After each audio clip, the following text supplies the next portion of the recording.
사또 나으리, 사흘 뒤 당신 목숨은 없소이다. 나으리, 그 칼 돌아가신 박선비 어른 것 아니었습니까?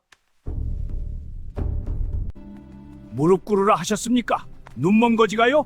꿇을 무릎은 나으리 것이외다. 이 고을 사또 김만술, 오늘부로 파직이오. 도박하라. 반갑습니다. 대안의 야담입니다. 이야기 시작하기 전에 구독과 좋아요, 댓글 한 줄 부탁드립니다. 그럼 이야기 시작해보겠습니다. 볕이 따사롭던 오시 무렵이었습니다. 이방 청 앞마당에 낡은 삿갓을 눌러쓴 노인 하나가 지팡이를 짚고 호련히 나타났습니다. 허리는 굽었고 두 눈은 뿌옇게 흐려 있었으며 발에는 헤어질 대로 헤어진 집신이 신겨 있었습니다. 옷자락은 먼 길을 걸어온 듯 흙먼지를 잔뜩 뒤집어 쓰고 있었지요. 행색만 보면 밥 한 술 얻어먹으러 온 거지 노인과 다를 것이 없었습니다. 그런데 그 입에서 나온 말은 온 마당을 얼어붙게 만들었습니다. 하인들이 우르르 몰려들었습니다. 이방 나리가 달려나와 노인의 멱살을 잡으려 손을 뻗었지만 노인은 꿈쩍도 하지 않았습니다. 눈도 깜빡이지 않고 정면을 바라보는 모양새가 어딘지 섬뜩했습니다. 눈먼 노인이 어찌 사람의 인기척을 그리 정확히 마주 보는지 이방은 손을 거두며 뒤로 한 발 물러섰습니다. 소문은 쏜살같이 동헌 안으로 흘러들었습니다. 마침 점심 수라를 들던 사또 김만술은 젓가락을 내려놓으며 코웃음을 쳤습니다. 김만술은 이 고을에 부임한 지 벌써 12해가 넘은 자였습니다. 관찰사에게 뇌물을 바치고 자리를 지켜온 덕에 고을 백성들 사이에서 그의 위세는 임금보다 높다는 말이 돌 정도였지요. 그런 사또에게 눈먼 거지 노인 하나의 협박이란 파리 한 마리만큼도 거슬리지 않는 것이었습니다. 끌고 와라. 동헌 마루에 꿇어 앉혀진 봉출 노인은 그래도 허리를 고추 세웠습니다. 사또가 위에서 내려다보며 물었습니다. 이놈, 내 이름이 무엇이냐? 봉출이라 하오이다. 어디서 굴러온 놈이냐? 굴러온 곳이 어디이든 사흘은 변하지 않소이다. 사또의 눈썹이 꿈틀했습니다. 주변 하인들이 숨을 죽였습니다. 이 노망든 것이. 사또가 탁자를 손바닥으로 내리쳤습니다. 찻잔이 덜컹 흔들렸습니다. 그러나 봉출은 눈 하나 깜짝하지 않았습니다. 오히려 입가에 신라 같은 미소가 번졌습니다. 그 미소가 어찌나 태연한지 사또는 묘한 불쾌감이 목덜미를 타고 올라오는 것을 느꼈습니다. 사또 나으리께서 가장 아끼는 보물이 무엇인지 이 늙은이는 알고 있소이다. 사흘 뒤 그것이 나으리 목숨을 거두어 갈 것이요. 웃기는 소리. 여봐라, 이놈을 당장 고을 밖으로 내쫓아라. 하인 둘이 봉출의 팔을 잡아 일으켰습니다. 봉출은 끌려가면서도 뒤를 돌아보지 않았습니다. 지팡이 소리만 마당 가득 울렸습니다. 탁, 탁, 탁. 그 소리가 멀어질수록 사또의 심장이 묘하게 두근거렸습니다. 그날 밤이었습니다. 사또는 잠자리에 들었으나 좀처럼 눈이 붙지 않았습니다. 창호지 너머로 바람 소리가 유난히 크게 들렸고 멀리게 짖는 소리도 심상치 않았습니다. 이윽고 사또는 자리를 박차고 일어나 사랑채 별채 쪽으로 향했습니다. 별채 안쪽 깊숙한 곳, 자물쇠가 3겹으로 채워진 창고가 있었습니다. 그 안에는 사또가 10수년간 고을 백성들에게서 긁어모은 재물과 서책, 그리고 단 하나뿐인 보물이 잠들어 있었습니다. 사또는 자물쇠 하나하나를 직접 손으로 확인했습니다. 단단히 잠겨 있었습니다. 그제야 안도의 숨을 내쉬며 돌아서는데 창고 앞 돛돌 위에 무언가 하얀 것이 놓여 있었습니다. 종이였습니다. 반듯하게 접힌 종이. 펼쳐보니 붓으로 굵게 쓰인 글자 3이 있었습니다. 사흘이요. 사또의 손이 파들파들 떨렸습니다. 이튿날 새벽 사또는 이방을 불렀습니다. 어제 내쫓은 봉출 노인이 어디로 갔는지 추적하라는 명이었습니다. 이방이 포졸셋을 풀었으나 노인의 행방은 오리무중이었습니다. 고을 어귀에서 목격한 자도 주막에서 본 자도 없었습니다. 눈먼 노인이 어찌 그리 흔적도 없이 사라질 수 있는지 포졸들은 고개를 절레절레 흔들며 돌아왔습니다. 사또는 보물창고 경비를 2배로 늘렸습니다. 포졸 넷을 창고 앞에 세우고 열쇠는 자신의 허리띠에 직접 찼습니다. 밥도 제대로 넘기지 못하고 뜰을 서성이는 사또의 모습에 하인들은 수군거렸습니다. 저 굳세던 사또 나리가 눈먼 거지 노인 말 한마디에 저 꼴이 됐다고요. 그러나 진짜 기이한 일은 그날 밤부터 시작되었습니다. 창고를 지키던 포졸 하나가 닭이 울기도 전에 실신한 채 발견되었고 창고 문 앞 뗏돌 위에는 또 하나의 종이가 놓여 있었습니다. 이틀이요. 열해 전 일이었습니다. 이 고을에 박도원이라는 선비가 살았습니다. 글재주가 뛰어나고 마음씨가 고다 고을 백성들이 저마다 형님 아우하며 따르던 사람이었지요. 과거 급제를 눈앞에 두고 있었고 어린 아들 성훈이와 노모를 끔찍이 아끼며 살았습니다. 가진 것은 많지 않았으나 집 안에는 웃음이 끊이지 않았습니다. 이웃들은 그 집 앞을 지날 때마다 절로 발걸음이 느려졌다고 했습니다. 그러나 세상 일이란 고든 것이 오히려 꺾이기 쉬운 법입니다.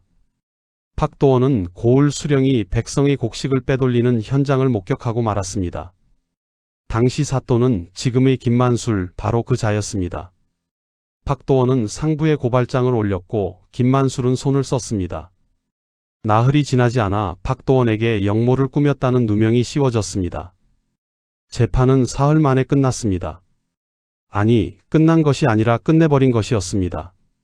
증인은 모두 입을 다물었고 증거는 감쪽같이 사라졌습니다. 박도원은 형장으로 끌려가면서도 하늘을 향해 소리쳤습니다. 하늘이 보고 있소이다. 반드시 진실이 밝혀질 것이오. 그 말을 들은 사람은 딱 하나였습니다. 군중 속에 섞여 있던 훈장 영감 봉출이었습니다.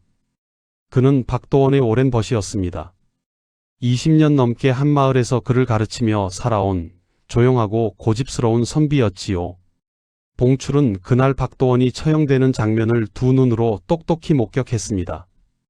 그리고 그 충격으로 2달 후 두 눈의 시력을 완전히 잃었습니다.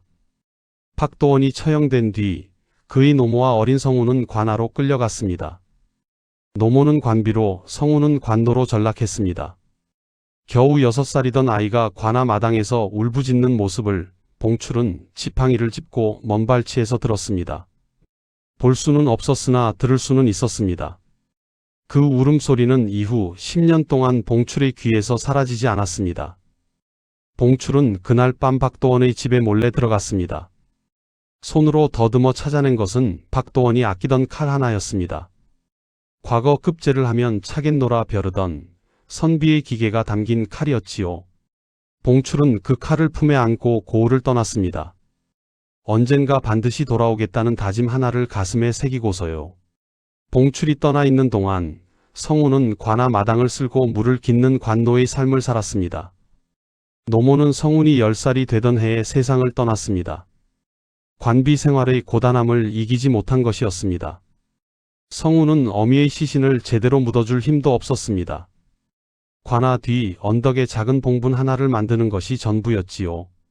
그 언덕에 밤마다 올라가 하늘을 올려다보는 것이 성훈의 유일한 낙이었습니다.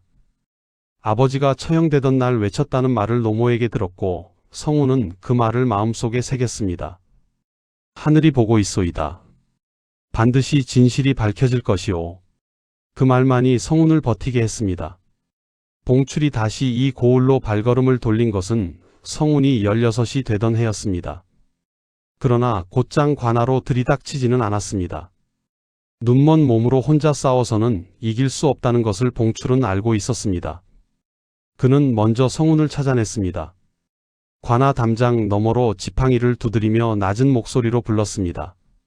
성훈아, 너의 아버지 벗 봉출이다. 담장 안에서 한참 침묵이 흘렀습니다. 그리고 이윽고 젊은 목소리가 돌아왔습니다. 스승님. 봉출은 그 목소리를 듣고 처음으로 눈물을 흘렸습니다. 볼 수는 없었으나 목소리만으로도 알 수 있었습니다. 박도원의 아들이 제대로 자랐다는 것을요. 그날 이후 봉출과 성우는 은밀히 손을 맞잡았습니다. 성우는 관아 안에서 심부름을 하며 장부를 살폈습니다. 관노에게는 어디든 들어갈 수 있는 특권도 있었고 누구도 관노를 주목하지 않는다는 이점도 있었습니다. 사또의 비리가 담긴 장부는 창고 깊숙이 숨겨져 있었습니다. 성우는 2회에 걸쳐 그 장부의 위치를 파악했습니다. 봉출은 성운이 넘겨주는 정보를 모아 관찰사에게 보낼 밀서를 준비했습니다. 그러나 밀서만으로는 부족했습니다. 장부 원본이 있어야 했습니다. 사또가 장부를 파기하기 전에 손에 넣어야 했지요. 그래서 봉출이 택한 방법이 바로 예언이었습니다. 사또를 흔들어 스스로 창고를 열게 만드는 것, 그것이 계획의 핵심이었습니다. 사흘째 되는 날 아침이었습니다. 하늘은 잔뜩 흐려 있었고 바람도 차가웠습니다. 사또 김만술은 밤새 한숨도 자지 못한 얼굴로 동헌 마루에 앉아 있었습니다. 눈 밑에 검은 기운이 내려앉았고 입술은 바짝 말라 있었습니다. 밥상이 들어왔으나 젓가락을 들지 않았습니다. 오늘이 봉출 노인이 예언한 바로 그날이었습니다. 이방이 조심스럽게 다가와 아뢰었습니다. 나으리, 창고 경비 6명 모두 밤새 이상 없었다 하옵니다. 확인했느냐? 예, 직접 확인하였사옵니다. 사또는 고개를 끄덕였으나 표정은 풀리지 않았습니다. 그는 허리띠에 찬 열쇠 꾸러미를 손으로 더듬어 확인했습니다. 하나, 둘, 셋, 3개 모두 그 자리에 있었습니다. 그래도 안심이 되지 않았습니다. 그러는 사이 관아 밖 저잣거리에서는 기이한 소문이 퍼지고 있었습니다.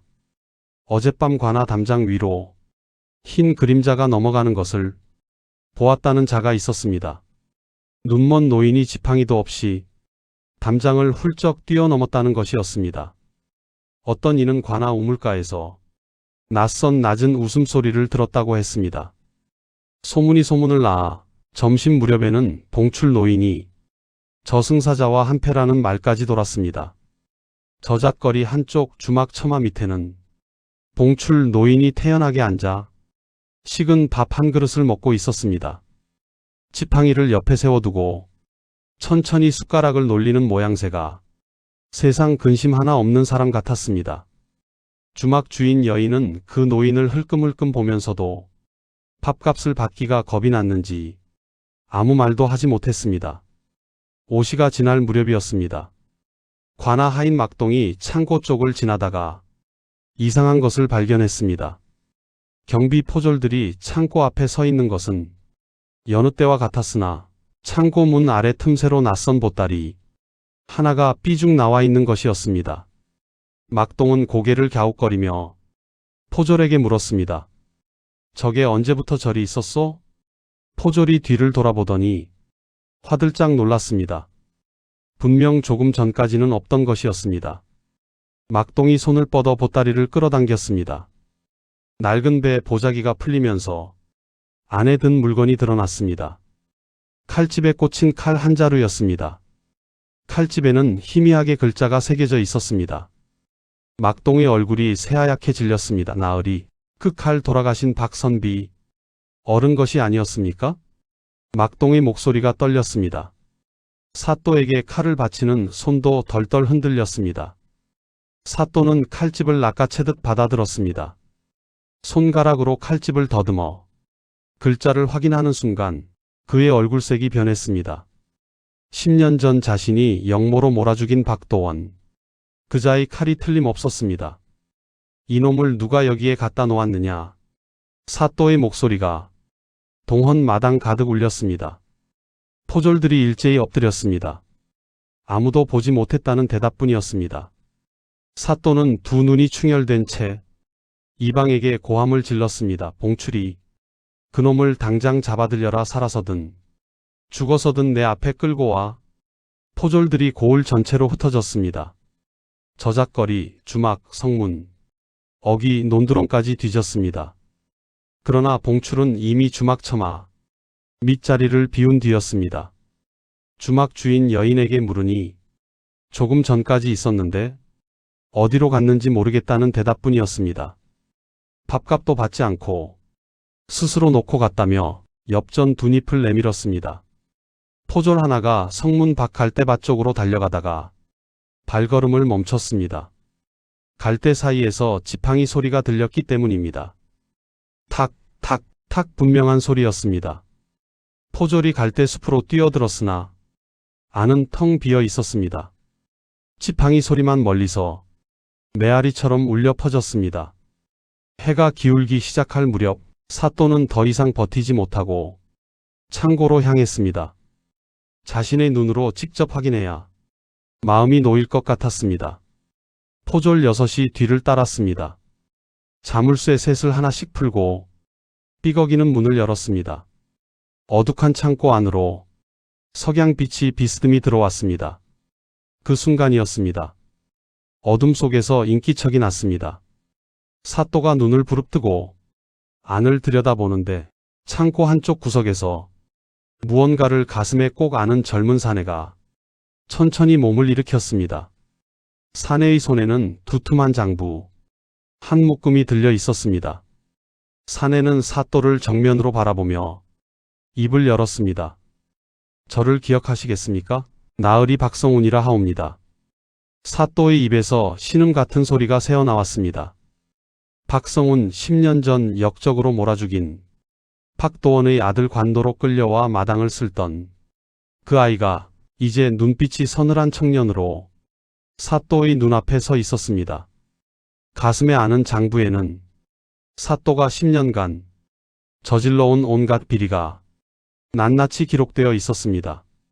곡식 횡령, 뇌물수수, 무고한 백성 처형 성우는 2해에 걸쳐 한 줄 한 줄 베껴 적은 것이었습니다. 사또의 눈이 장부에서 성운의 얼굴로 다시 장부로 오갔습니다.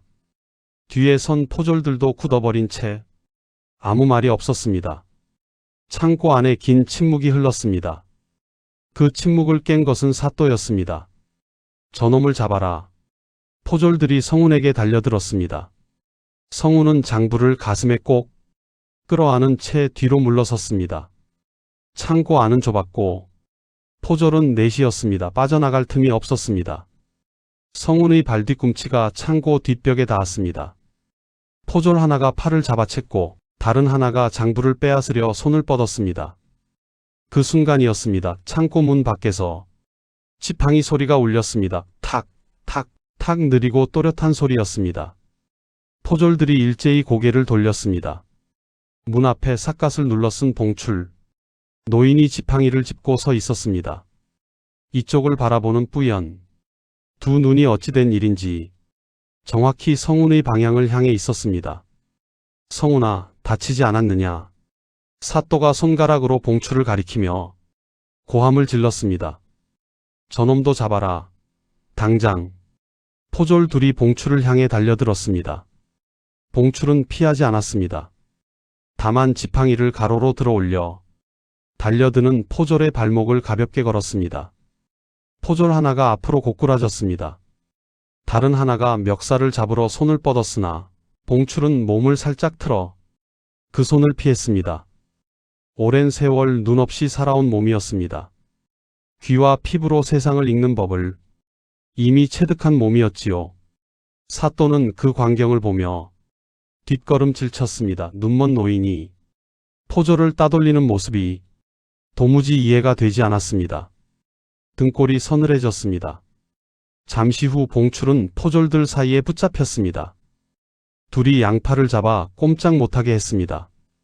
성운도 이미 제압된 상태였습니다. 장부는 포졸의 손에 넘어가 사또에게 전달되었습니다. 사또는 장부를 펼쳐 첫 장을 훑어보았습니다. 얼굴이 굳었습니다. 내용을 확인한 것이었습니다.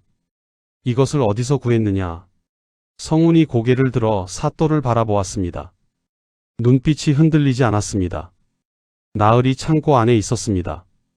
제가 2해에 걸쳐 직접 베껴 적은 것이옵니다. 사또의 눈이 가늘어졌습니다. 원본은 어디 있느냐? 안전한 곳에 있사옵니다. 사또가 장부를 바닥에 내팽개쳤습니다. 그리고 성운의 멱살을 직접 잡아당기며 이를 갈았습니다. 이놈, 내 아비도 이 꼴로 죽었다. 내 놈도 같은 꼴을 당하고 싶으냐? 성운은 멱살이 잡힌 채로도 눈을 내리깔지 않았습니다. 오히려 사또의 눈을 똑바로 바라보았습니다. 입술이 파르르 떨렸으나 목소리는 또렷했습니다. 아버지는 진실을 말했기에 죽임을 당하셨습니다. 저도 진실을 말하고 있사옵니다. 하늘이 보고 있소이다. 나으리. 사또의 손에 힘이 들어갔습니다. 바로 그때였습니다. 무릎 꿇으라 하셨습니까? 눈먼 거지가요? 꿇을 무릎은 나으리 것이외다. 봉출의 목소리가 창고 안을 가득 채웠습니다. 낮고 단단한 목소리였습니다. 양팔을 잡혀 있으면서도 허리는 꼿꼿이 세운 채였습니다. 봉출은 사또를 향해 얼굴을 돌렸습니다. 뿌연 두 눈이지만 그 안에 담긴 것은 두려움이 아니었습니다. 김만술, 나는 박도원의 벗 봉출이오. 10년을 기다렸소이다. 오늘이 바로 그날이오. 창고 안이 쥐 죽은 듯 고요해졌습니다. 포졸들까지 숨을 참았습니다. 사또의 손이 성운의 멱살을 잡은 채 굳어버렸습니다. 이 늙은이가 감히 사또가 봉출에게 달려들려는 순간 관아 바깥에서 우렁찬 소리가 터졌습니다. 관찰사 영감 납시오. 모두가 얼어붙었습니다. 관찰사. 이 고을보다 한참 위에 있는 관찰사가 예고도 없이 들이닥친 것이었습니다. 말발굽 소리가 관아 마당을 가득 울렸습니다. 뒤이어 갑주를 갖춰 입은 군사 10여 명이 창고 쪽으로 쏟아져 들어왔습니다. 사또의 얼굴에서 핏기가 가셨습니다.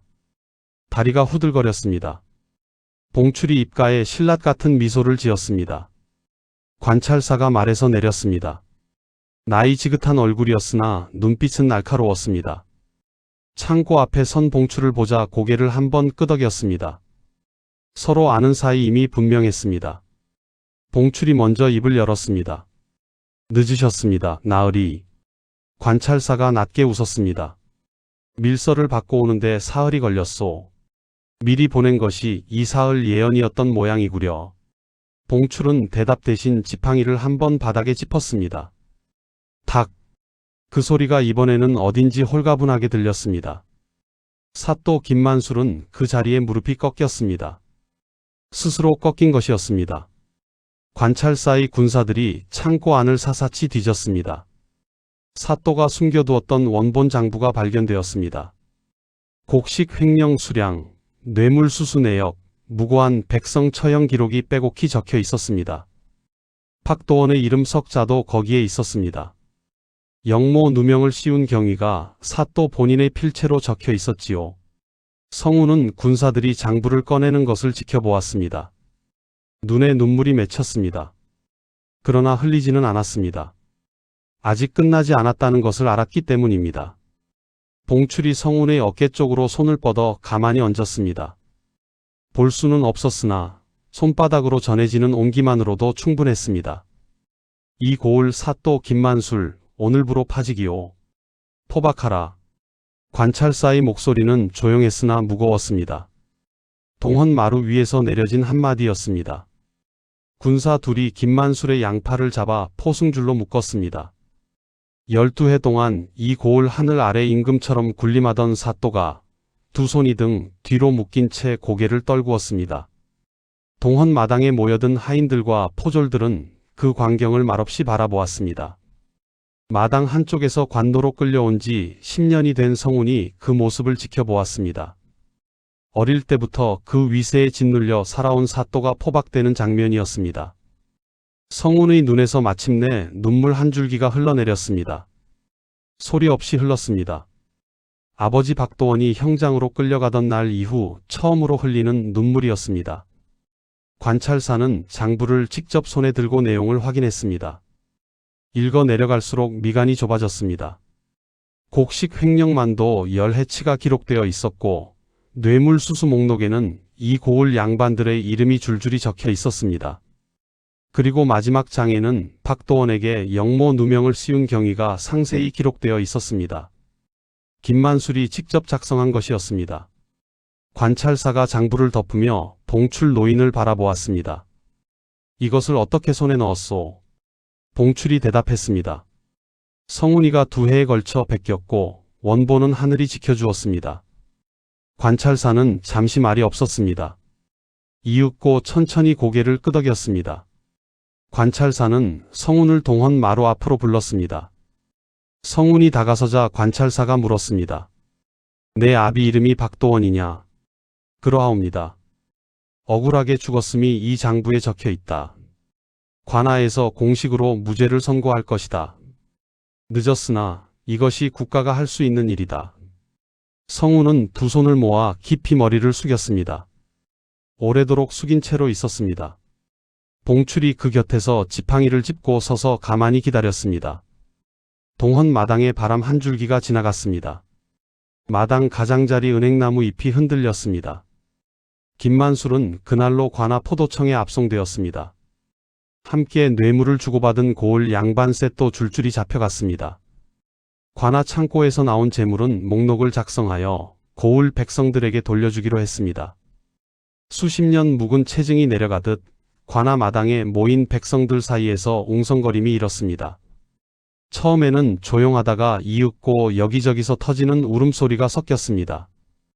억울하게 재물을 빼앗겼던 자들, 가족이 죄 없이 곤장을 맞았던 자들, 사또의 눈 밖에 나 고을을 떠나야 했던 자들. 저마다의 사연이 그날 마당 안에 쌓였습니다. 봉출은 그 소리를 지팡이에 기댄 채 묵묵히 들었습니다. 해가 서쪽으로 기울었습니다. 관아 마당이 조금씩 조용해질 무렵 성운이 봉출에게 다가왔습니다. 봉출의 손을 두 손으로 감싸 쥐었습니다. 스승님, 이제 쉬셔야 합니다. 봉출이 빙그레 웃었습니다. 쉬기엔 아직 해가 남았다. 어디로 가실 겁니까? 봉출은 대답하지 않고 고개를 들어 하늘 쪽을 향했습니다. 볼 수는 없었으나 오랫동안 그쪽을 바라보았습니다. 마치 무언가를 보고 있는 것 같았습니다. 도원이 잘 들으라고. 끝났다고 알려줘야지. 성운의 눈시울이 붉어졌습니다. 관아 뒤편 언덕에 작은 봉분이 있었습니다. 성운의 노모가 묻힌 자리였습니다. 봉분 위로는 풀이 무성하게 자라 있었습니다. 성운이 봉출의 손을 잡고 언덕을 올랐습니다. 발밑에 잔돌이 구르고 바람이 두 사람의 옷자락을 흔들었습니다. 봉출이 봉분 앞에서 무릎을 꿇었습니다. 지팡이를 옆에 내려놓고 두 손을 모았습니다. 한참 동안 아무 말 없이 그 자리에 있었습니다. 성운도 옆에 나란히 무릎을 꿇었습니다. 하늘은 붉게 물들어가고 있었습니다. 저녁 햇빛이 언덕 위 두 사람을 길게 비추었습니다. 봉출이 낮은 목소리로 중얼거렸습니다. 도원아, 내 아들이 해냈다. 언덕에서 내려온 두 사람은 고을 어기까지 함께 걸었습니다. 봉출은 집신을 신은 발로 천천히 흙길을 밟았습니다. 성운이 옆에서 말했습니다. 저와 함께 계십시오, 스승님. 이제 혼자 다니실 나이가 아니십니다. 봉출이 고개를 저었습니다. 나 같은 늙은이가 붙어 있으면 내 앞길이 좁아진다. 너는 이제 내 길을 가거라. 스승님 없이 여기까지 오지 못했습니다. 그러니까 이제 내가 갈 수 있다는 뜻이지. 봉출은 성운의 손을 한번 꼭 쥐었다가 놓았습니다. 그리고 지팡이를 짚으며 어기 밖으로 걸어 나갔습니다. 탁, 탁, 탁. 지팡이 소리가 황토길 위로 멀어져 갔습니다. 성운은 어기에 서서 봉출의 뒷모습이 사라질 때까지 바라보았습니다. 봉출이 흙먼지 속으로 점점 작아지다가 이윽고 언덕 너머로 사라졌습니다. 지팡이 소리도 끊겼습니다. 고을 안에서 저녁 밥 짓는 연기가 피어올랐습니다. 어디선가 아이 웃음소리가 들렸습니다. 성운은 깊게 숨을 들이쉬었습니다. 아버지 박도원이 형장에서 외쳤다는 말이 다시 귀에 들려오는 것 같았습니다. 하늘이 보고 있소이다. 반드시 진실이 밝혀질 것이오. 그 말이 틀리지 않았습니다. 하늘은 보고 있었고 진실은 밝혀졌습니다. 다만 10년이 걸렸을 뿐이었습니다. 그리고 그 10년을 버텨낸 것은 눈먼 노인 하나와 그 노인이 지켜온 아이 하나였습니다. 성운은 어기를 돌아 고을 안으로 걸어 들어갔습니다. 이제 자신의 길을 걸을 차례였습니다.